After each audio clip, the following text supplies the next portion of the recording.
Hi hello welcome to the pepper cooking ചാനലിലേക്ക് എല്ലാവർക്കും സ്വാഗതം. ഇന്ന് നമ്മൾ ചെയ്യാൻ പോകുന്നത് ഒരു ഫിഷ് കറി തന്നെയാണ്. ഫിഷ് കറി നമ്മൾ 2 ദിവസത്തിന് മുന്നേ ഒരെണ്ണം ചെയ്തിരുന്നു. അപ്പോൾ അതെല്ലാവരും ഒന്ന് കണ്ടു നോക്കണം. അപ്പോൾ ഇത് അതിൽ നിന്നൊക്കെ വ്യത്യസ്തമായിട്ട് നമുക്ക് തേങ്ങാപ്പാൽ ചേർത്ത് വയ്ക്കുന്ന ഒരു മീൻകറിയാണ് ഞാനിന്നിവിടെ കാണിക്കാൻ പോകുന്നത്. അപ്പോൾ ഇത് നല്ല മീൻകറിയാണ്. അധികം മെനക്കേടൊന്നും ഇല്ല. ഇച്ചിരി തേങ്ങാപ്പാൽ എടുക്കണം എന്നുള്ള മെനക്കേട് മാത്രമേ ഉള്ളൂ. അപ്പോൾ തേങ്ങാപ്പാൽ വേണ്ട എന്നുള്ളവർക്ക് തേങ്ങ അരച്ചും ചേർക്കാവുന്നതാണ്. അപ്പോൾ നമുക്കിത് ഏത് മീനിലും ചെയ്യാം. ഇന്ന മീനിൽ മാത്രമെന്നല്ല, ഏത് മീനും ദശക്കട്ടിയുള്ള മീൻ ഏതാണോ അതിൽ ചെയ്യാം. അപ്പോൾ നമുക്ക് വീഡിയോയിലേക്ക് പോയാലോ. നമ്മുടെ മീൻകറിക്ക് വേണ്ട സാധനങ്ങൾ ഇവിടെ എല്ലാം ഞാൻ എടുത്ത് വെച്ചിട്ടുണ്ട്. അതായത് 2 പഴുത്ത തക്കാളിക്ക വേണം. അതുപോലെ തന്നെ ഒരു 6 അല്ലിയോളം വെളുത്തുള്ളി, ഒരു വലിയ പീസ് ഇഞ്ചി, ഒരു 10-15 ചുവന്നുള്ളി, ഒരു സവോള. ഇതിൻ്റെ കൂടെ നമ്മൾ കൊടംപുളി ചേർക്കുന്നുണ്ട്. എന്നാലും നമ്മൾ ഇത് അധികം പഴുക്കാത്തതാണ് തക്കാളിക്ക, അതുകൊണ്ടാണ് നമ്മൾ 2 എണ്ണം എടുത്തേക്കുന്നത്. പിന്നെ നമുക്ക് വേണ്ടത് മീനാണ്. ഇപ്പം ഇവിടെ ഞാൻ കണ്ണിയിലെന്ന് പറയുന്നൊരു മീനാണ് എടുത്തേക്കുന്നത്. അപ്പം അതിന് ദശക്കട്ടിയുള്ളതാണ്. അപ്പം ദശക്കട്ടിയുള്ള മീൻ ഏതും നമുക്കിതിന് ഉപയോഗിക്കാം. അപ്പം നമുക്ക് ആദ്യം ഈ സാധനങ്ങളെല്ലാം ഒന്ന് അരിഞ്ഞെടുക്കണം. അപ്പോൾ നമ്മളെല്ലാ സാധനവും അരിഞ്ഞു വെച്ചിട്ടുണ്ട്. കൂടാതെ ഞാൻ നേരത്തെ പറഞ്ഞെങ്കിലും കാണിച്ചില്ലല്ലോ, അത് 2 കഷ്ണം കുടംപുളി ഞാൻ വെള്ളത്തിലിട്ട് വെച്ചിട്ടുണ്ട്. ഇത് കൂടാതെ ഞാൻ ഒരു തക്കാളിക്കേ എടുത്തിട്ടുള്ളൂ. കാരണം അതിന് നല്ല പുളിയുണ്ട്. നമ്മൾ ഈ പുളിയും കൂടെ ചേർക്കുന്നത് കാരണം പുളി കൂടി പോകാനുള്ള ചാൻസ് ഉണ്ട്. അപ്പോൾ അത് കാരണം ഞാൻ ഒരു തക്കാളി ചെറുതായിട്ട് അരിഞ്ഞെടുത്തിട്ടുണ്ട്. അതായത് ഇങ്ങനെ നീളത്തിൽ തന്നെ വളരെ തിന്നായിട്ട് അരിഞ്ഞെടുത്തിട്ടുണ്ട്. പിന്നെ നമുക്ക് ഇതിലേക്ക് വേണ്ടുന്ന പ്രധാനപ്പെട്ട ഒരു സാധനമായിരുന്നു, ഞാൻ നേരത്തെ കാണിച്ചില്ല. ഒരു 6ഓളം പച്ചമുളക്, നല്ല എരിവുള്ള പച്ചമുളകാണ്, 2ആയിട്ട് പിളർന്ന് ഞാനിവിടെ വെച്ചിട്ടുണ്ട്. ആദ്യം തന്നെ ഒരു ചട്ടി അടുപ്പത്ത് വെച്ച് കൊടുത്തിട്ടുണ്ട്. ഇതിലേക്ക് ആവശ്യമായ വെളിച്ചെണ്ണ ചേർത്ത് കൊടുക്കാം. നമ്മൾ മീൻ വെക്കുമ്പോൾ വെളിച്ചെണ്ണയിൽ തന്നെ ചെയ്യണം. ഒരു 3 വലിയ സ്പൂൺ വെളിച്ചെണ്ണ ഞാനിപ്പോൾ ഒഴിച്ചു കൊടുത്തിട്ടുണ്ട്. ഈ എണ്ണ നന്നായിട്ടൊന്ന് ചൂടായി വരണം. കറിച്ചട്ടി ആയതുകൊണ്ട് തന്നെ നല്ല ടൈം എടുക്കും ആ എണ്ണ ഒന്ന് ചൂടായി വരാൻ. നമ്മുടെ എണ്ണ ചൂടായി വന്നിട്ടുണ്ട്. നമുക്കിതിലേക്ക് കടുക് ഇട്ട് കൊടുക്കാം. ഒരു 1/2 ടീസ്പൂണോളം കടുക്.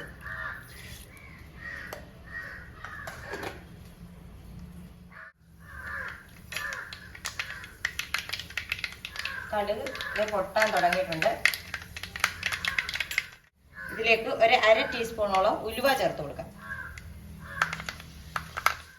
ഉലുവ നന്നായിട്ട് പൊട്ടി വന്നിട്ടുണ്ട്. നമുക്ക് ഇഞ്ചിയും വെളുത്തുള്ളിയും ചേർത്ത് കൊടുക്കാം. 1 ടീസ്പൂണോളം ഇഞ്ചിയുണ്ട്.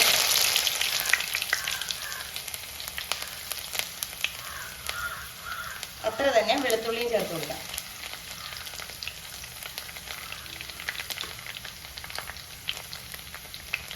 പിന്നെ നമ്മുടെ അരിഞ്ഞു വെച്ചിരിക്കുന്ന പച്ചമുളക് ചേർത്ത് കൊടുക്കാം. ഇത് നന്നായിട്ട് മൂത്ത് വന്നിട്ടുണ്ട്. നമുക്കിതിലേക്ക് അരിഞ്ഞു വെച്ചിരിക്കുന്ന ചെറിയ ഉള്ളി ചേർത്ത് കൊടുക്കാം.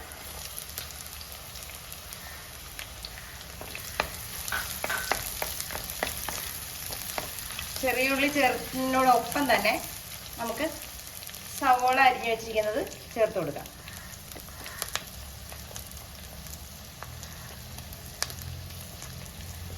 ഒപ്പം നമുക്ക് ആ കറിവേപ്പിലൂടെ ഇട്ട് കൊടുക്കാം. കറിവേപ്പിലയ്ക്ക് മാത്രം കണക്കൊന്നുമില്ല, എത്ര വേണമെങ്കിലും ചേർക്കാം.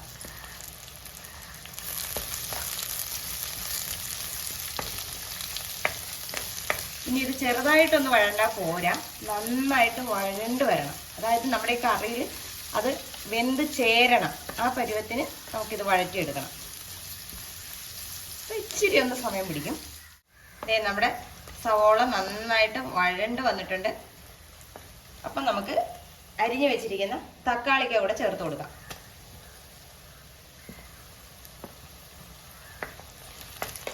നമ്മുടെ തക്കാളിക്ക് നന്നായിട്ടൊന്ന് വെന്ത് ഇതിനോട് ചേരണം.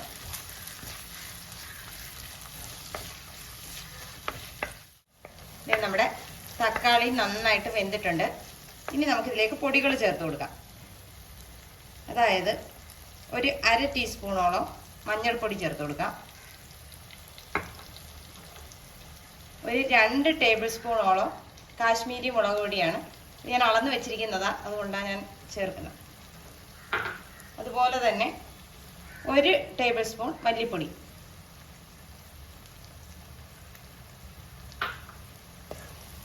നമുക്ക് ഈ പൊടിയുടെ പച്ചച്ചുവ മാറ്റിയെടുക്കണം. പച്ചച്ചുവ മാറ്റിയെടുത്താൽ മാത്രം പോരാ, ആ പൊടി കുറച്ചൊന്ന് മൊരിഞ്ഞു വരണം.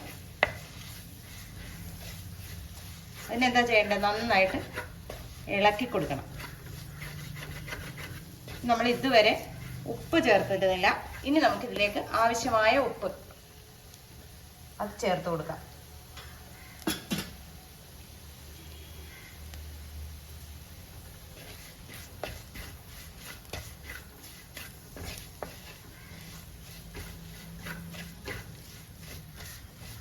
നന്നായിട്ട് ഇളക്കി കൊടുക്കുക. നമ്മുടെ മുളക് പൊടിയും മല്ലിപ്പൊടിയൊക്കെ നന്നായിട്ട് മൂത്തിട്ടുണ്ട്. മൂത്തെന്ന് മനസ്സിലാക്കുന്നത് ചട്ടിയിൽ നിന്ന് വിട്ട് ഇതിങ്ങനെ കിടക്കും, എങ്ങും പിടിക്കില്ല. അപ്പം അത് നന്നായിട്ട് മൂത്ത് വന്നിട്ടുണ്ട്. ഇനി വേണം നമുക്കിതിലേക്ക് തേങ്ങാപ്പാൽ ചേർക്കാൻ. അപ്പോൾ ഞാൻ പറഞ്ഞിരുന്നില്ലേ, തേങ്ങാപ്പാലില്ല നമ്മൾ കറി ചെയ്തെടുക്കുന്നത്. അപ്പോൾ ഇത് 2ാം പാലാണ്. അതായത് നമുക്ക് എത്രയാണോ കറിക്ക് ചാറ് വേണ്ടത് അതിനനുസരിച്ച് നമ്മൾ വെള്ളം ചേർത്തെടുത്തതാണ്. ഇത് 1.25 മുറി തേങ്ങയിൽ നിന്ന് ഞാൻ എടുത്തിട്ടുള്ള പാലാണ്.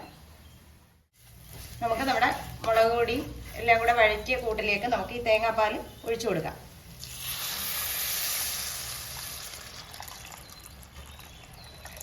രണ്ടാം പാലായതുകൊണ്ട് തന്നെ ഒരുപാട് കട്ടിയൊന്നും ഇതിനുണ്ടാവത്തില്ല. നമുക്കിനി തലപ്പാൽ ഇതിനകത്ത് ചേർക്കാനുള്ളതാണ്. അപ്പം ഇതൊന്ന് തിളച്ചിട്ട് വേണം നമുക്ക് അടുത്ത പരിപാടി നോക്കാൻ. ഇപ്പം ഉപ്പൊക്കെ ഉണ്ടോയെന്ന് നോക്കിയോണം. നമ്മൾ ഇപ്പം തന്നെ പുളിയും ചേർക്കും. നമ്മളിതുവരെ കുടംപുളി ചേർത്തില്ല. ഇവിടെ തക്കാളിയുടെ പുളി മാത്രമേ ഇപ്പം നമ്മുടെ കറിക്കുള്ളൂ. ഉപ്പും ലേശം കുറവാണ്. നമുക്കൊരല്പം ഉപ്പ് കൂടെ ചേർത്ത് കൊടുക്കാം. ഉപ്പ് ഞാൻ ഒരല്പം ചേർത്തിട്ടുണ്ട്. ഇനി 2 കുടംപുളി കഷ്ണം കൂടെ നമുക്കിതിനകത്തേക്ക് ഇട്ട് കൊടുക്കാം. ഇത് കീറി ഇടുവാണെങ്കിൽ അത്രയും നല്ലത്. നല്ല പുളിയുള്ള ഇതാണ് കുടംപുളിക്ക്. അത് കാരണം വളരെ കുറച്ചിട്ടാൽ മതിയാവും. നിങ്ങളുടെ കയ്യിരിക്കുന്ന പുളി എങ്ങനത്തെയാണെന്ന് എനിക്കറിയത്തില്ല. ഇതിവിടെ എനിക്ക് ഉള്ള പുളിയിൽ നിന്ന് കിട്ടിയതാണ്. അത് നല്ല പുളിയുള്ള ഇതാണ്. അതുകൊണ്ടാണ് ഞാൻ വളരെ കുറച്ച് ചേർത്തിരിക്കുന്നത്.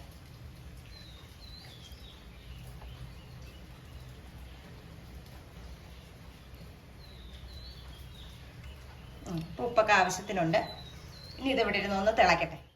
നമ്മുടെ കറി നന്നായിട്ട് തിളച്ച് വന്നിട്ടുണ്ട്. നമുക്ക് മീൻ കഷ്ണങ്ങൾ ഇതിലേക്ക് ഇട്ട് കൊടുക്കാം. ഇത് നിങ്ങൾക്ക് കുടംപുളി ഇല്ലെങ്കിലും വാളംപുളിയിലും ചെയ്യാവുന്നതാണ്. പക്ഷെ ആലപ്പുഴക്കാർക്ക് ചിന്തിക്കാൻ പറ്റത്തില്ല വാളംപുളിയുടെ കാര്യം. ഒരു കുടംപുളിയിൽ മാത്രം വെക്കുന്നത്. വാളംപുളി ചേർത്താലും നല്ല ടേസ്റ്റിൽ തന്നെ നമുക്ക് ഇത് ചെയ്തെടുക്കാം. എന്നും ഒരേ രീതിയിൽ വെക്കുന്നതിലും നല്ലതല്ലേ ഒരു ഡിഫറൻ്റ് ആയിട്ടൊരു മീൻകറി നമ്മൾ കഴിക്കുന്നത്. അപ്പം എന്നും ഒരേ മീൻകറി എന്നുള്ള പല്ലവി ഒഴിവാക്കാം. ഇപ്പം ആവശ്യത്തിന് എരിവുണ്ട്, എന്നാൽ ഒത്തിരി എരിവല്ല. നമുക്ക് എന്തിൻ്റെ കൂടെ വേണമെങ്കിലും ഈ മീൻകറി കൂട്ടി കഴിക്കാവുന്നതാണ്. പിറ്റേ ദിവസത്തേക്കൊക്കെ വെക്കുകയാണെങ്കിൽ ചൂടാക്കി വെക്കണം.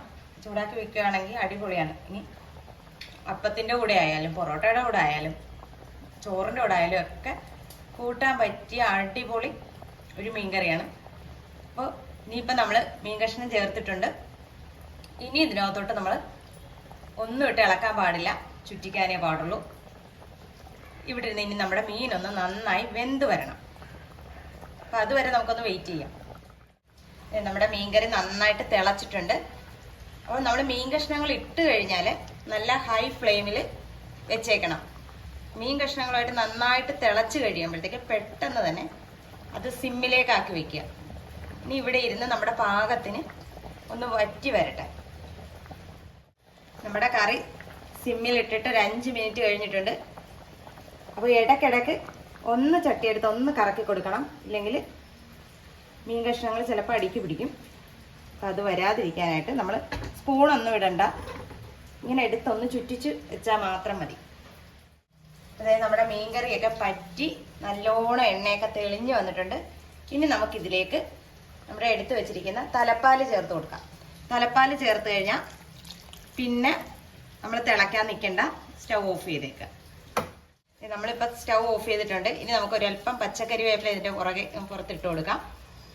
അതിനുശേഷം ഒന്നുകൂടെ ഒന്ന് ചുറ്റിക്കാം.